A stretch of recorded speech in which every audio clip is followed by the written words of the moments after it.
Dumb Husky and his white cat Shizun. Chapter 151. Shizun, I only want you. Just as his thoughts were running wild, he heard Mo-ran say in a low voice from next door, "Where are you looking at? There's nothing going on. Take your clothes and get out of here." Xuemeng was stunned. "Where am I looking at?"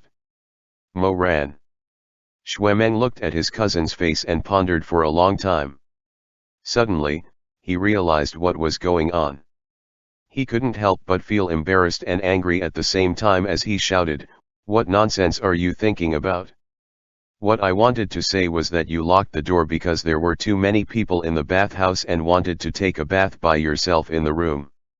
Your mind is full of dirty thoughts? And you're blaming it on me." In the next room, Chu Wanning's face darkened. His mind was full of dirty thoughts.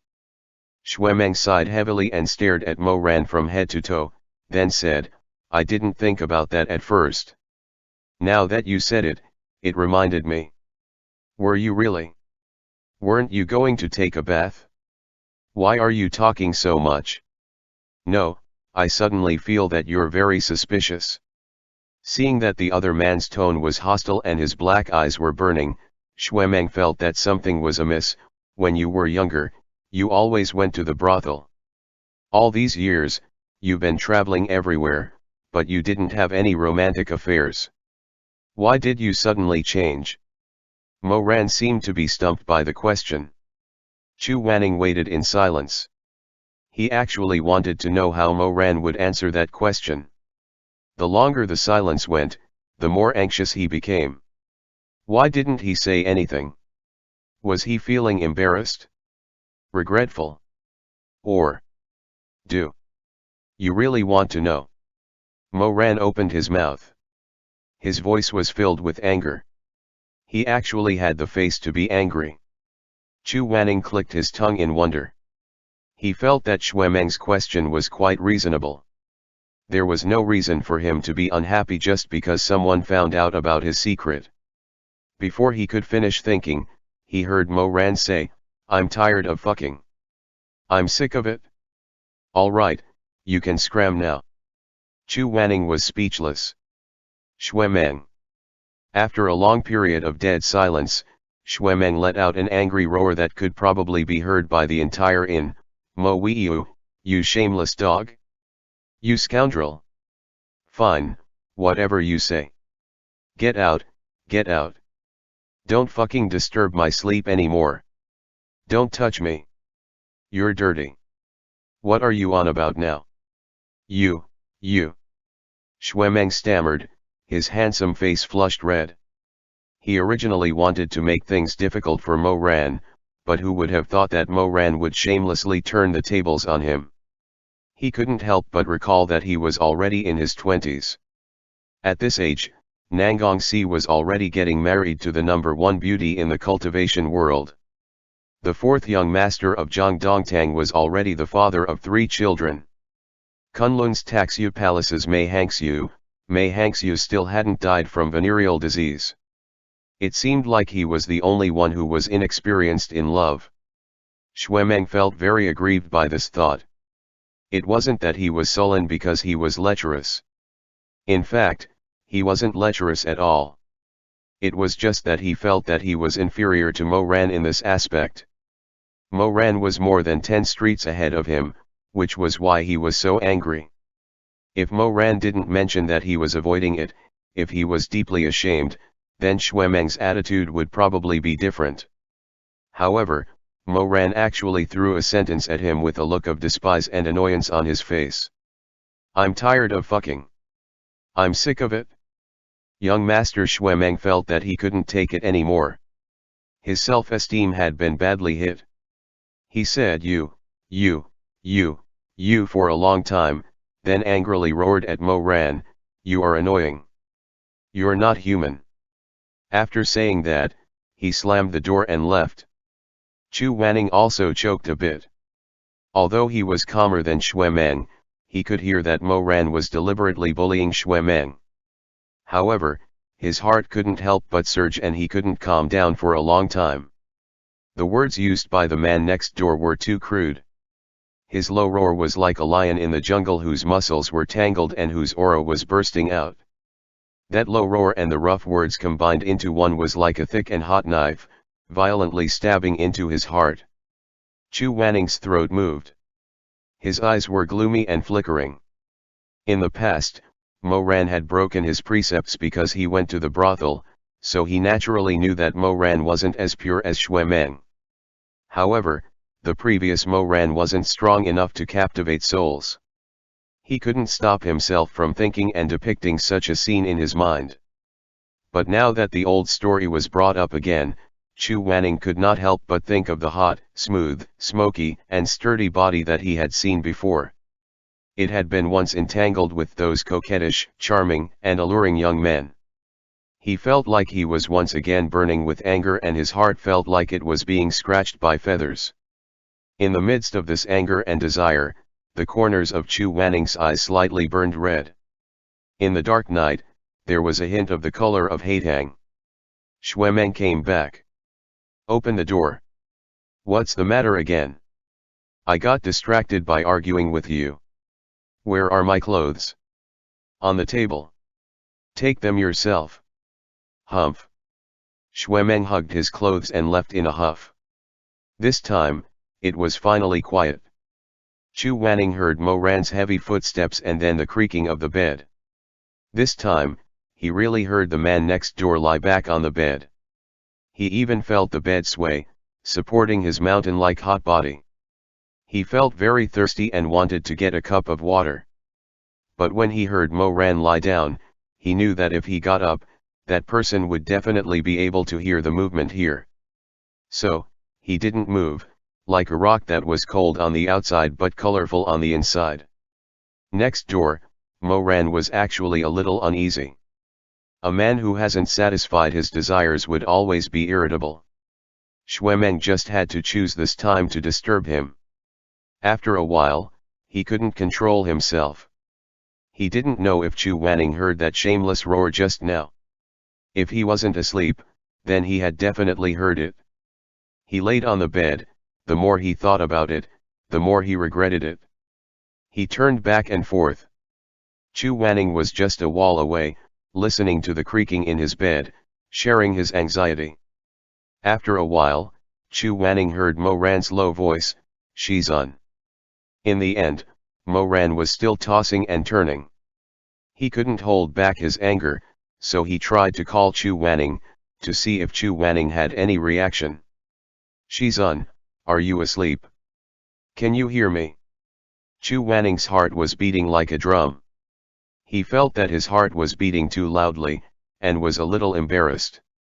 So, he quietly pulled the blanket over his head, trying to use a layer of cotton to cover his heartbeat that the other person couldn't hear. "Shizun." But when he covered himself with the blanket, he found that Mo Ran's voice was indeed very close. It was as if they were lying on the same bed, as if Chu Wanning lifted the blanket, he would be able to see Mo Ran's handsome face and bare chest. He was leaning on his side and looking at him. That pair of dark and bright eyes were like a beast, staring at him hungrily, wanting to swallow him whole. "Can you hear me?"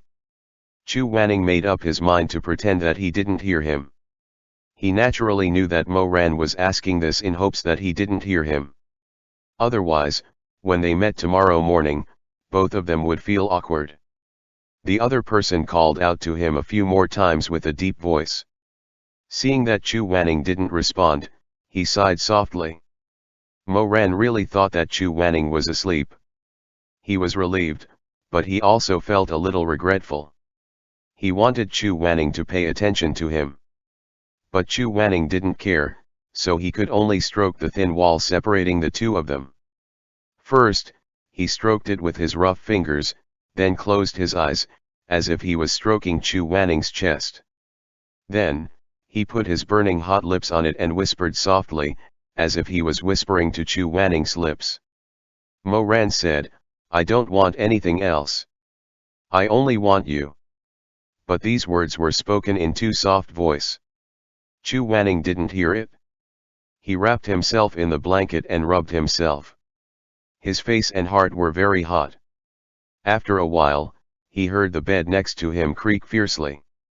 It seemed that the person lying on it was very anxious and turned over angrily.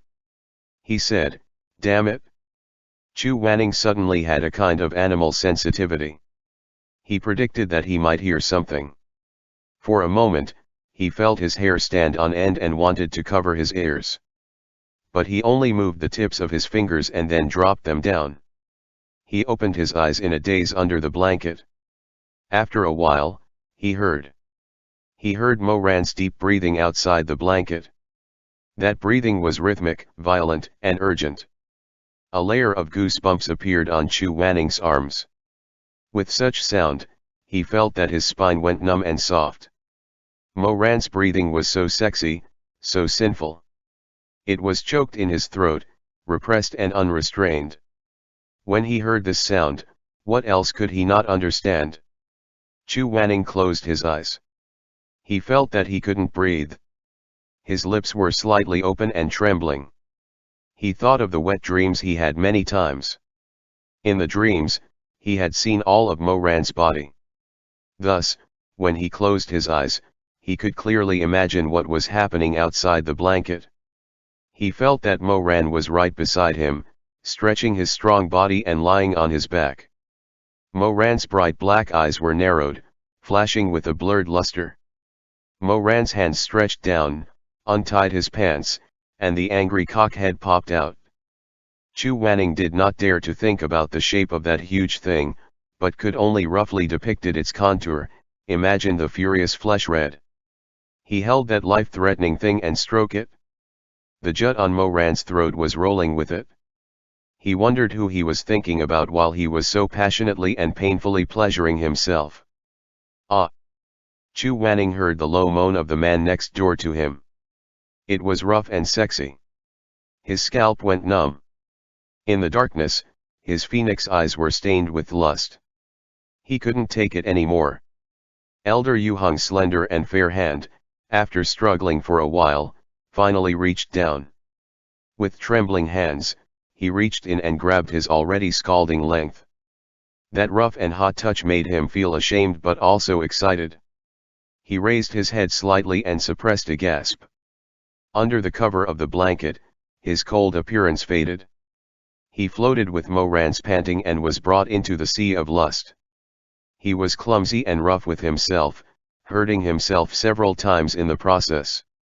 In the end, he really couldn't take it anymore. He abruptly lifted the blanket and lay on it. He rubbed and rubbed, his slender legs trembling. His phoenix eyes were half closed and a few strands of sweaty hair fell down. His lips were open as he silently gasped for air. Maybe it was because he was suddenly exposed to the air, so he could hear more clearly. Or maybe it was because he was delirious, so he got confused. Either way, his listening became more blurred. He seemed to have heard the wet sound of water, thinking it was the motion of Mo Ran next door, but when he looked down, he found that it was the crystal secretion oozing from the top of his own cock, which lubricated his palm and made an extremely obscene sound. Chu Wanning's face became even hotter. He turned his head to the side and didn't face the wall. This way, he would feel as if Mo Ran was right beside him, that they were naked and mutually comforting each other and making love. Lust burned his brain. His loftiness and aloofness had long collapsed. He could only hear the panting next door and feel the blissful pleasure below him. Because he hadn't tried it before, he couldn't stand the stimulation of lust even if he tried. Every inch of his skin was sensitive. He longed to be pressed against another hot body. He was like an old well that had been dried up for 100 years, hungry and thirsty. As the sounds next door became more and more urgent, Chu Wanning felt his heart become hotter and hotter. His waist became weaker and weaker, and his legs almost couldn't hold on. The body fluids below him had long soaked the sheets. He vaguely felt that all of this was ridiculous, that he shouldn't be doing this. But he couldn't help but feel that it was too good. He had never tried it for so many years, so he didn't know that there was such a pleasurable thing.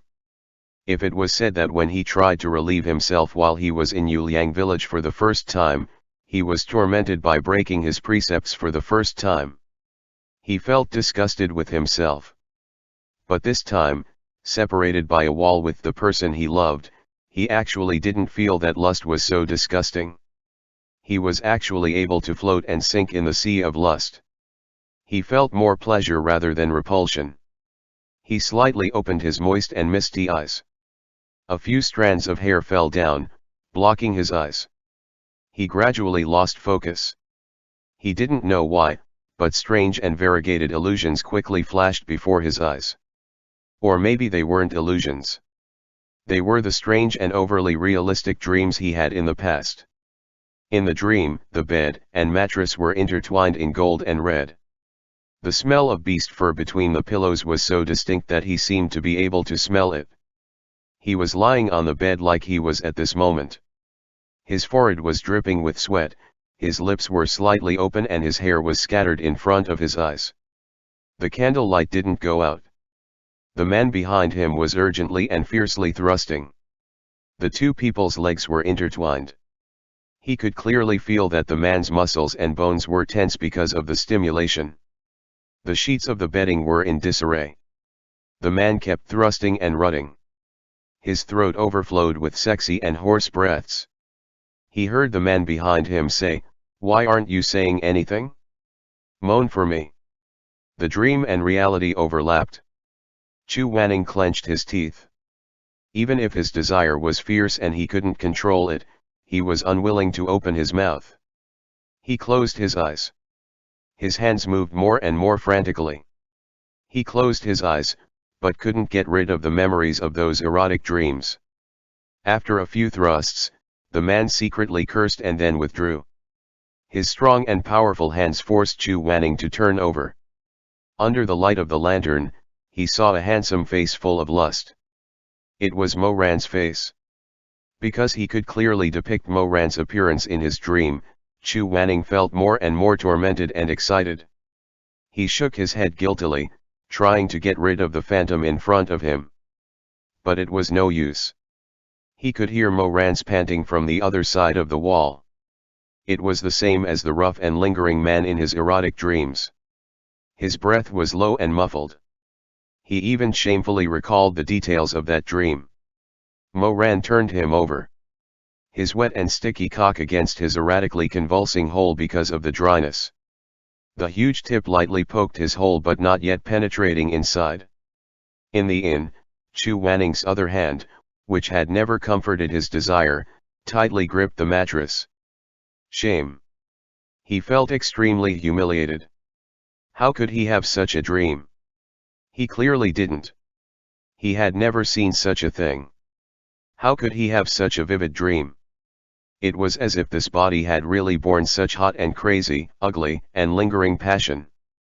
Is this the beastly nature carved into the bone marrow of human beings? You're so stubborn.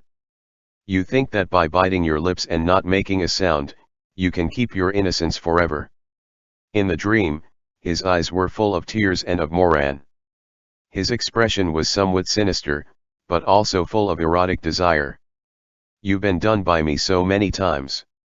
So, why do you still struggle? You willingly let me fuck you. You willingly submitted to me. Don't say any more.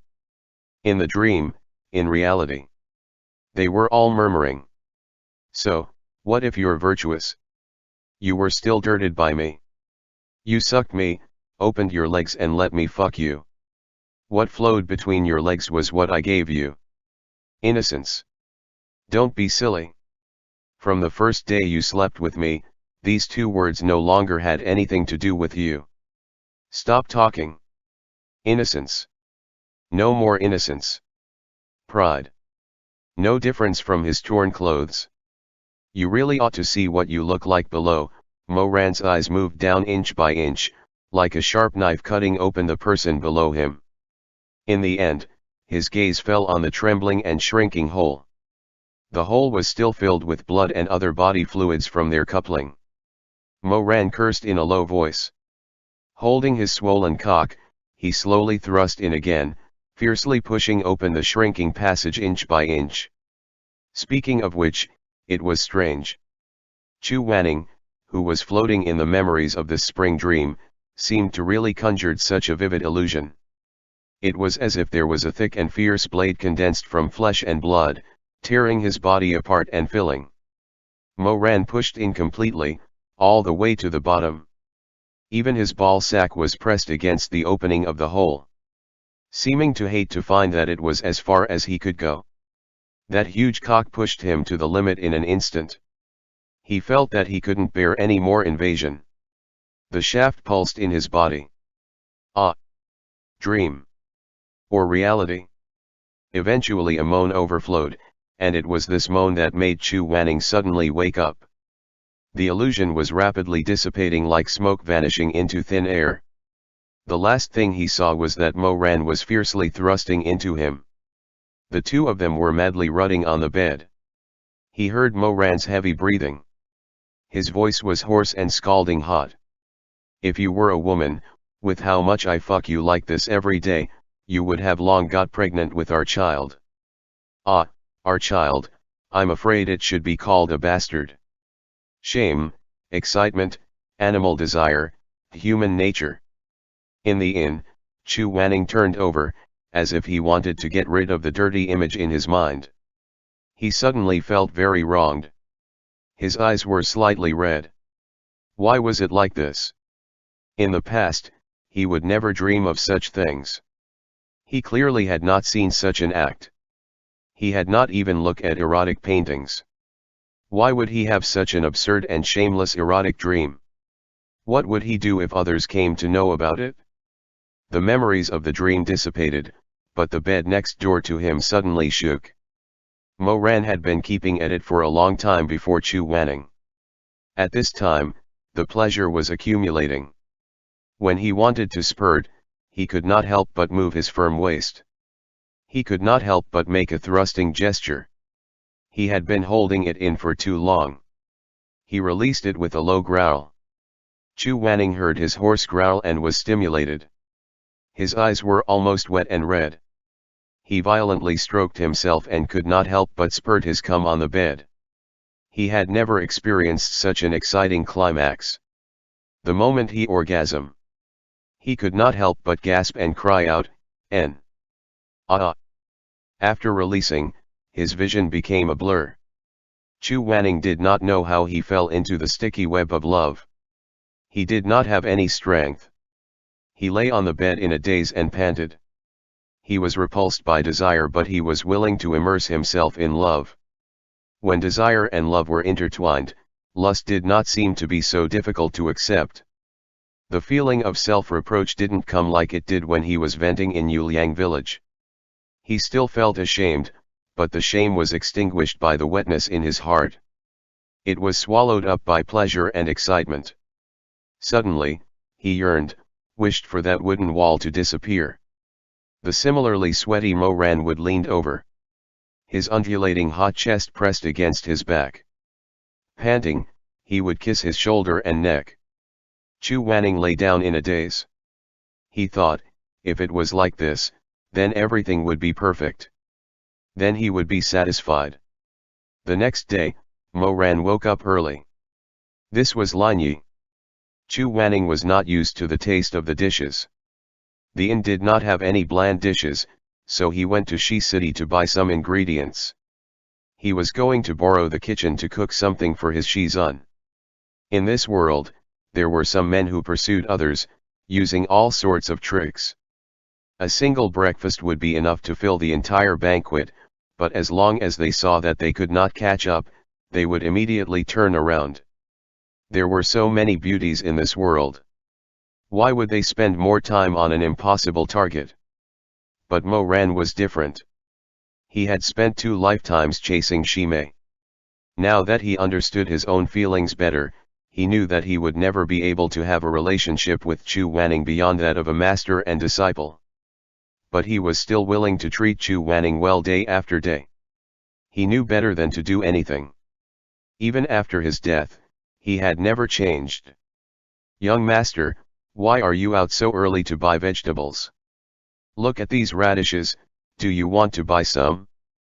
They are so fresh. Young master, look at the accessories here. Bracelets, necklaces, flower hairpins, everything is here. The craftsmanship is very good. Come, come, come, take a look.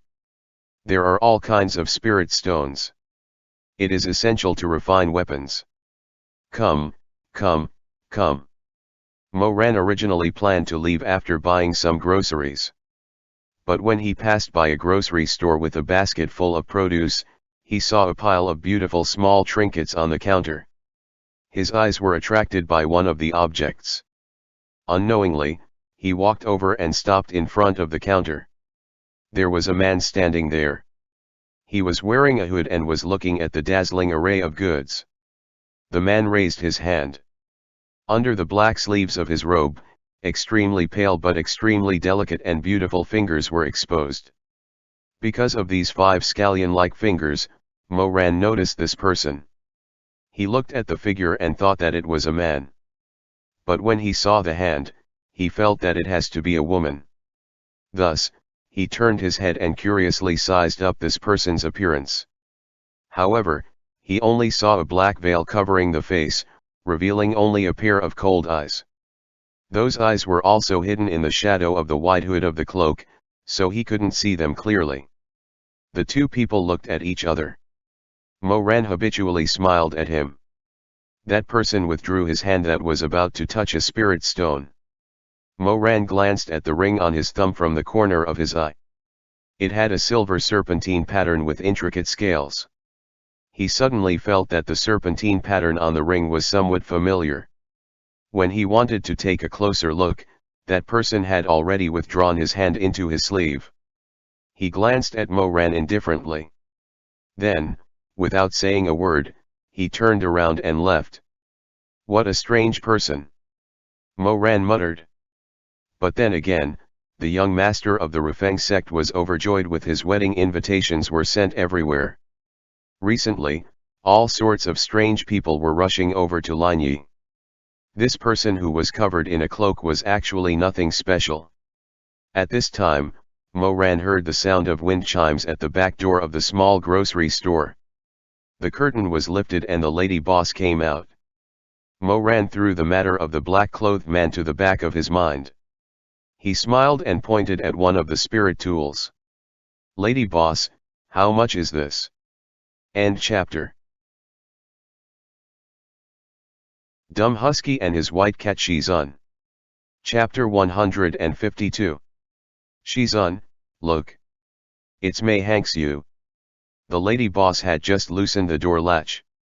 She yawned and stretched lazily, preparing to start business for the day though her eyes still looked sleepy. Suddenly she saw a tall and handsome man standing in front of her shop under the bright morning light. He had an imposing appearance and a tall and straight posture. He should be accompanied by a sword and a saber, walking coldly through the market and ignoring everyone. However, this handsome man was smiling. The dimples on his cheeks were faint and his eyelashes were thick and gentle. In his arms, he was holding a bamboo basket. The basket was not filled with spirit stones, spiritual materials, nor spell scrolls. Instead, it was filled with fresh fruits and vegetables. The apples were bright red, the radishes were white and fat and the lettuce was lush and verdant. The dew on the leaves was crystal clear. It was set off by his handsome face. The lady boss froze in the middle of her yawn. She stared blankly at the scene in front of her that was both iron-blooded and tender. She blinked and couldn't come back to her senses for a long time. Lady boss. Ai, what do you want? Just this. Moran picked up a pair of light red crystal pendants. How much are you selling them? You have good taste, young master. This pair of pendants is made of the best dragon blood crystal. They were carved by the craftsmen of the Kunlun Palace. Although the material is not expensive, the pendants themselves are very special. You must know about dragon blood crystal. It will turn red as the wearer's body temperature rises. At this point, the lady boss smiled. Since the cultivation master has taken a fancy to a pair, then you should want to share one with your cultivation partner, right? Ayo, I wonder who was that person who is so lucky to be able to get acquainted with you. If you buy the pendants, you won't lose anything. When you go back, it will be quite interesting to see you wear them together with your cultivation partner. Moran originally wanted the pendants because he thought that dragon blood crystal was the best product to warm the cold body. Chu Wanning easily gets cold during winter, so it was best to wear it to ward off the cold. But when he heard the lady boss say this, his heart couldn't help but be moved. He thought of Chu Wanning's captivating face with the pendant hanging around his neck. The pendant would turn bright red due to his Shizun's excessive body temperature. It would look like a dripping and trembling drop of blood on the tip of a knife. He coughed lightly and said, "I'll take this one. Please wrap it up for me." In order to prevent Chu Wanning from perceiving anything strange by the gift, Moran also bought a gift for Xue Meng, Xue Zhenyang, and Madame Wang. After returning to the inn, he put down the miscellaneous things and took out the small paper bag that contained the dragon blood crystal. The teardrop-shaped pendants inside had already turned crimson because of his body temperature. He picked one and hung it around his neck. When he was done, he adjusted his clothes to ensure that the pendant would not be exposed. Then, he picked up the remaining pendant and wrapped it up again. He touched his collar and felt that his heart was beating a little faster. He had experienced all kinds of absurd things in his previous life. Now, he was actually panicking because of this little secret hidden under his clothes. He couldn't help but feel surprised at himself. "For me." During the meal, Xue Meng held the sword tassel that Moran had given him and looked as if he had seen a ghost. "Why are you giving me this? Don't tell me that you want to apologize to me because of what happened yesterday." Speaking of last night's incident, because he did not know Chu Wanning was awake, Moran was quite calm and did not show any signs of excessive emotion. Chu Wanning, on the other hand, could not bear it and picked up the teacup in front of him. His throat moved and he drank a few mouthfuls of herbal tea to calm himself. Only then did he manage to adjust his expression. Moran smiled at Xue Meng and said, "What are you thinking about? You were the one who provoked me first. I thought this was pretty, so I bought it for you to wear." He paused and said, "It's rare for us to come out together, so we should get some things to commemorate it. I also bought trinkets for Shizun, uncle and auntie. They're all small trinkets that are not worth much. Oh, there's also something for us." Madame Wang was very surprised. Auntie got a sandalwood powder box, uncle got a folding fan pendant. As Moran spoke, he presented the gifts and finally gave the dragon blood crystal to Chu Wanning. "And this, it's for Shizun." "What is it?" "A pendant."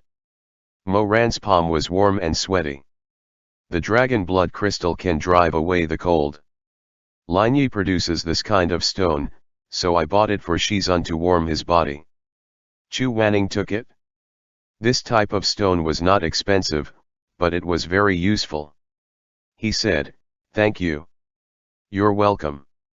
"Shizun, why don't you put it on and take a look?" Chu Wanning glanced at Moran, but did not see the intimate look in Moran's eyes, nor did he see through his hidden motive. He nonchalantly wore the pendant around his neck. The light red crystal shone brightly. Xue Meng looked and could not help but say, "It looks nice. This one is very good, better than my sword tassel. Where did you buy it? I also want to get one." Moran said, "Unfortunately this is the only one of its kind in the entire stall. I also want one for myself, but there's no more of this crystal." Xue Meng was disappointed. He picked up his own sword tassel and looked at it, then turned his head to look at the dragon blood crystal on Chu Wanning's neck. He muttered, "I don't believe it. In any case, there are many of these things in Linyi. When we get to Rufeng sect, I'll go ask Nangongsi. He'll definitely have a lot, piled up like a mountain." Moran ignored him and looked at Chu Wanning. He saw that after Chu Wanning put on the pendant, he did not tuck it in but hung it outside his robes. He could not help but feel uneasy.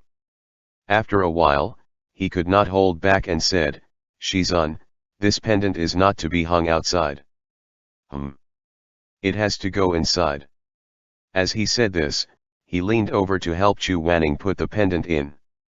He was suddenly too close, and while speaking, his breath burned Chu Wanning's ear. Chu Wanning pushed him away.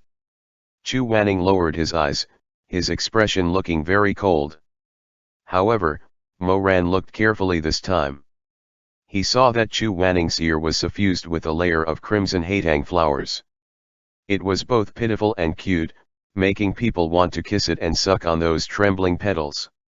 Mo Ran was a little surprised. He was thinking, why did Chu Wanning's face turn red? He did not seem to have done anything excessive. He just helped him tuck the pendant in, nothing more. After thinking about it carefully, he remembered what he had just said. It has to go inside. Mo Ran stared blankly for a moment, then his face suddenly turned red. If his skin was not so much darker than Chu Wanning's, he was afraid that his face would look even redder than Chu Wanning's. He swore that when he said those words, he really did not mean to make a double entendre. Then immediately felt astonished. He thought to himself, if he himself didn't have any lewd thoughts when he uttered those words, how could such a righteous person like Chu Wanning thought he meant anything lewd?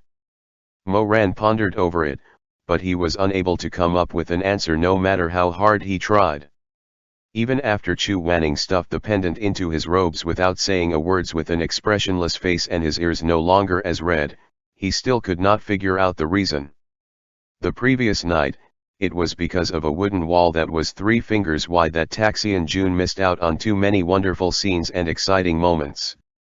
Had missed the spring that came to an inexperienced. He had also missed Chu Wanning who had fallen into the swamp of lust. He did not know anything about what happened on the bed next to the wall, so of course he would not understand how at this moment, Chu Wanning was still wrapped in the mire of yesterday.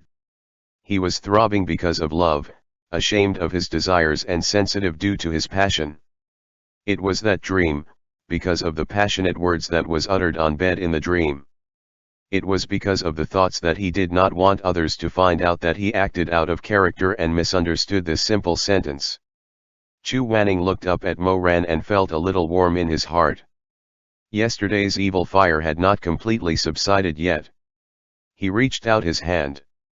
Mo Ran took hold of the teapot's handle and said, "Drink less of this. This tea is cold, it's bad for the stomach." Chu Wanning did not make a sound. He looked at him, his hand still extended, indicating that he still wanted to drink that cold herbal tea. "I'll go get you a hot one." "There's no need." But Mo Ran had already gone to find the shopkeeper.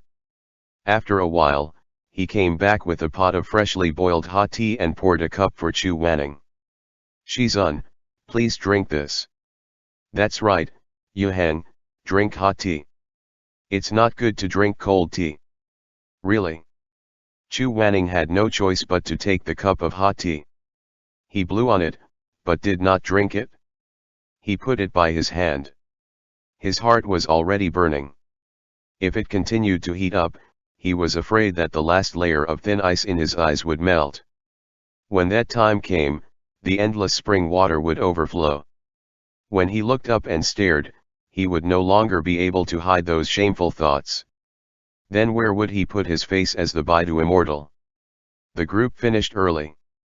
When they were preparing to leave the inn, a group of people came in. The one on the lead was wearing a thick, light blue cloak with curly grass patterns. His face was covered and appearing very discreet. It seemed he didn't want to be noticed in a crowd, but when he entered the inn and saw Xue Zhenyang, he took the initiative to walk over and bowed politely. "Hello, Uncle Xue. You are?" That person took off his cloak and hat. When Xue Meng saw him, he let out an ah and took a large step back. Xue Zhenyang laughed. "Aya, isn't this Hangxiu?" Mei Hangxiu raised his face. He was born with white skin, a high nose, distinct eyebrows, and deep eyes. there was a kind of heroic handsomeness in him that was clearly different from the others. Moreover, this person's skin was extremely good. Even though the room was dim, it still emitted a faint light. Perhaps it was because he grew up in the extremely cold snowy lands of Kunlun, but his face was soaked in a frosty aura, appearing both pure and aloof. In short, just by looking at his temperament, no one would believe that he was that world-famous romantic gigolo, Mei Hangxiu. Something happened in the palace that held us up. This one only came to Linyi today. I did not expect to meet Uncle Shui here. Mei Hangxiu's appearance was too cold. Although he smiled politely, his eyes were clear and indifferent, respectfully carrying a chill. This little nephew has come to pay respects to uncle and auntie. Very good, very good. Aya, if only Mengair was as polite as you are. Unexpectedly, when Shui Meng heard this, he felt discontent. From behind, he continuously looked as if shooting small poisonous arrows at Mei Hangxiu, each one more vicious than the last. He thought to himself, this bastard Mei Hangxiu. He showed one face in front of people and another face behind them. He was clearly a stinking hooligan who ate both men and women. Back in the peach blossoms spring, he even reached out to touch his waist. Now, standing in front of his elders, he was serious and cut off all feelings like an eminent monk. This man really can act. Mei Hangxiu did not even look at his childhood playmate. He only lowered his eyebrows and narrowed his eyes. Even the width of his lips was not large. He was extremely well behaved. Uncle must be joking. Young Master Shui is a proud darling of the heaven. He is the #1 champion of the Lingshan Mountain Conference. Naturally, he has his outstanding points. That's right, father. This man is my defeated opponent. Mengair. Madame Wang was quite embarrassed. She reached out to pull Shui Meng. This irritable Fengair finally hummed and did not utter a word. However, flames were still coming out of his nostrils. Mei Hangxiu continued, Uncle, are you going to Rufeng sect? It's about time we do. It doesn't matter if we go earlier. In any case, Nangonglu is not lacking rooms. Didn't he say that in the month before and after the wedding, Rufeng sect will empty an entire city for guests to stay in? Shui Zhenyang said with a smile. Let's go over and take a look first. It's also good to let the younger generation have more contact with each other. As he spoke, he glanced at Shui Meng. The implication was that he wanted to find a wife for Shui Meng. Shui Meng. Won't Hangxiu go directly to Rufeng sect? Shizun had asked me to buy a lot of spirit stones, so I will stay in Dayacheng city for a few more days. I'll go to Rufeng sect the day before the wedding. That's plenty enough time. Shui Meng whispered, you're obviously afraid that if you go early, those ladies from the famous righteous sects who were disappointed by you will chase after you and beat you like a dog. Mo Ran's ears were sharp. He smiled and said, Meng Meng, what did you say? What dog? Shui Meng snorted and crossed his arms. It's nothing. I'm just humming some meditating incantation. I'm afraid you're reciting the plum-breaking incantation. You're talking nonsense again. Mei Hangxiu listened to them and finally glanced at them. Shui Meng's gaze met his and suddenly he was slightly startled. He felt that something was wrong. This Mei Hangxiu was strange. The last time he saw him in the peach blossoms spring, that bastard's eyes were filled with flowers. Those eyes seemed to be smiling even when they were angry. However, this person in front of him, forget about flowers, there was not even a ripple in his eyes. His entire demeanor was cold, neat, and restrained. Those eyes seemed to be angry even when they were smiling. Shui Meng blinked and paused for a moment. He thought about how Mei Hangxiu led the disciples of the Kunlun Taxu Palace to help during the Heavenly Rift incident. In front of everyone, he was also acting like a dog. He could not help but become angry. How could this guy be so good at acting? How could he be so pretentious? He was really a beast in human body. What a refined scum. Hey, Meng Air, where are you going? It's too stuffy in this place. I'll wait for you outside. Come out after you're done talking. Shuemeng said and strode to the door. He lifted the curtain and angrily walked out. This proud darling of heaven felt really wronged. He was puzzled. This place was full of scum. How come no one other than him could see it? How infuriating. End chapter.